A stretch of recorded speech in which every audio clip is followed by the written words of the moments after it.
கிறிஸ்தவ வாழ்க்கையில பாவத்தை ஜெயிக்கக்கூடிய கிருபை ஒவ்வொரு நாளும் எங்கே நமக்கு கிடைக்கிறது தெரியுமா? நம்முடைய ஆண்டவருடைய சமூகத்திலே நம்ம காலையில் ஜெபிக்கிற ஜெப நேரம். ஜெபம் இல்லாத நாள் நீங்கள் தோற்று போயிடுவீங்க. நான் தோற்று போயிடுவேன். என்னுடைய வாழ்க்கையில் பார்த்துருக்கிறேன். நல்லா ஜெபிச்சு ஒரு நாளை எதிர்கொண்டா அன்னைக்கு இப்படி ஊழியத்தில் பல பிரச்சனைகள் வரும். அங்கே ஒரு வேனை பிடிச்சி வச்சுட்டாங்க, போலீஸ் ஸ்டேஷன் கூப்பிட்டு போயிட்டாங்க, இப்படிலாம் ஃபோன் வரும். ஓகே, என்ன செய்ய அப்படின்னு யோசிப்போமே தவிர பதற்றமே இருக்காது. ஜெபித்து எதிர்கொள்கிற நாட்களில், ஜெபம் இல்லாத நாட்களில் பார்த்துருக்கிறேன், ஒரு பிரச்சனையும் இருக்காது, எல்லாம் நல்லா இருக்கும், செழிப்பாக இருக்கும், ஒரு குறை இருக்காது. ஏதோ ஒரு பதற்றம் இருக்கும், ஏதோ ஒரு பயம் இருக்கும் மனசுக்குள்ள. நான் கவனிச்சிருக்கிறேன்.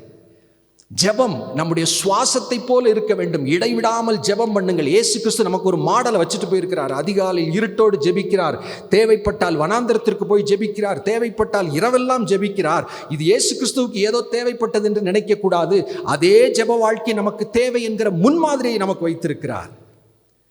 ஜெப வாழ்க்கையில் நீங்கள் மிஸ் பண்ணீங்கன்னு வைங்களேன், டைம் இல்லை, ஜெபிக்க நேரம் மிஸ் பண்ணிங்கன்னா லைஃப்பில் ரொம்ப சஃபர் பண்ணுவீங்க. நீங்கள் நினைத்தபடி உங்களால் வாழ முடியாது.